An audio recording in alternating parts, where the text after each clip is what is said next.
The former Premier of the Solomon Islands province of Malaita, Daniel Suidani, has died a day before a court ruling on anti-China protests he was allegedly involved in. Mr. Suidani was an important figure for democracy who gained significant international attention for his outspoken defiance against the Solomon Islands' diplomatic alliance with China.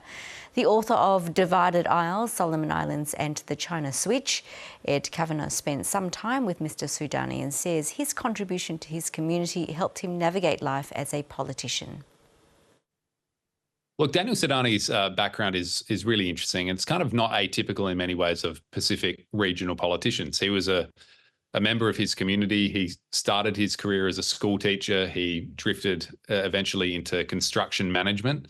But he was elected as part of a provincial election for the provincial assembly. You know, these are very small constituencies of only several hundred voters at a time. And he was elected back in 2019 on a margin of just 9 votes. So he was one of those individuals that was part of his community, a teacher, a business person, and decided to run for politics. And just by the smallest margins ended up making his way into his provincial assembly.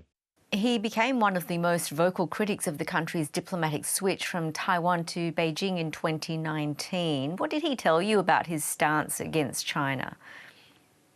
Well, my first interaction with Daniel Suidani was after he'd basically become famous globally within Solomon Islands for stating that when Solomon Islands switched allegiances from Taiwan to China, he basically said that he was given a bribe to support that switch. And he very unequivocally, very early on said, no, I'm not going to accept any interference because my views are that we should remain with Taiwan.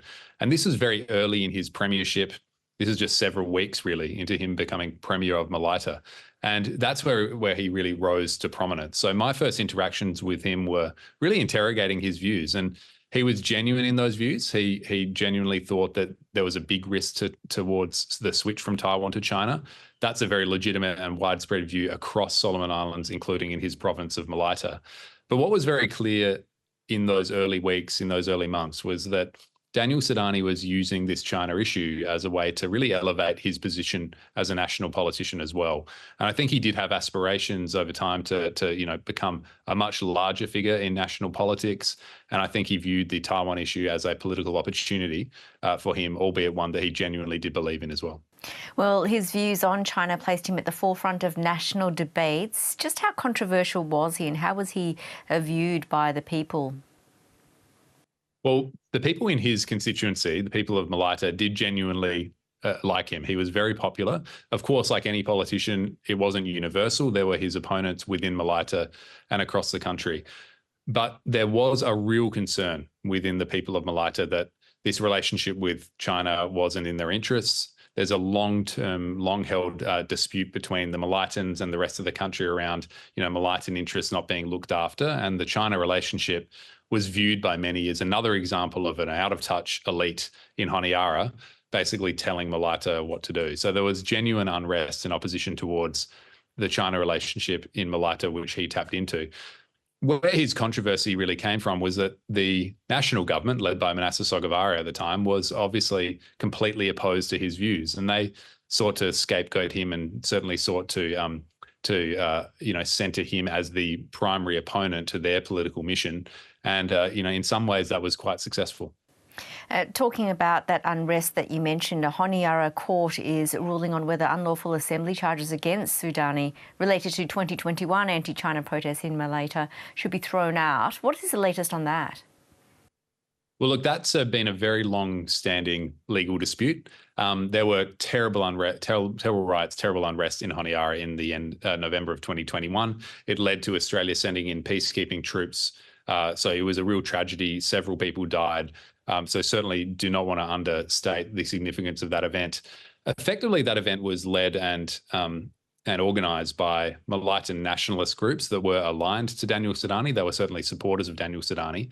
But it is unclear the degree to which the Premier himself at the time had any say or any influence over those riots. So I think there has been there's been no successful, trial so far of any of the proponents or the individuals involved in those riots.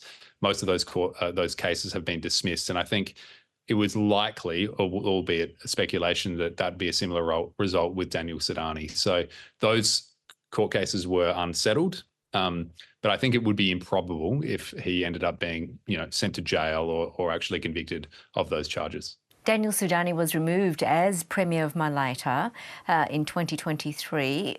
What brought about his downfall?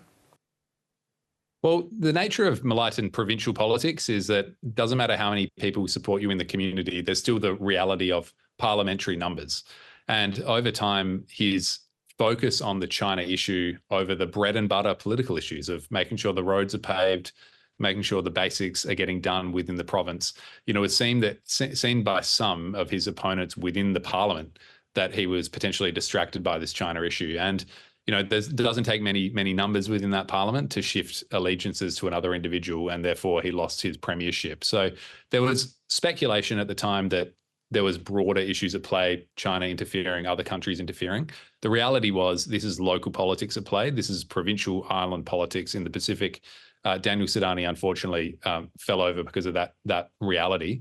But nevertheless, he had a very outsized and influential time as Premier, which is completely unusual when you think of the context of provincial island politics. There's not many individuals that we'd be talking about in this regard today who are in those sorts of positions in the Pacific. And Ed, you were aware he was suffering an illness, but his death still comes as a shock. He had been suffering certain medical conditions for a period of time. He actually spent, way back in 2021, I believe it was, a significant amount of time in Taiwan receiving medical treatment. And, at the time, there was speculation again that this was some sort of political ploy, that he was over there, meeting with Taiwanese politicians, etc. But really, he was genuinely ill. He had a condition in his brain. He had a brain lesion at the time. And though there hasn't been a lot of commentary or discussion or news about his health condition since, he did battle with genuine health conditions. So it was definitely a surprise to me and to many that he unfortunately and tragically passed away. But it was also, not entirely surprising in some ways, given his history of medical challenges. And just finally, what legacy will Daniel Suidani leave behind? Well, I think for those that saw him as, a lion against China, he's going to be sorely missed. He was elevated to a global status by those that saw China's influence in the Pacific as a threat, and his very passionate, opposition towards that was viewed with great effect by many around the world. I think internally in Solomon Islands, his reputation will be mixed. There'll be those that absolutely supported him, that were very loyal to him, that aspired for him to come back.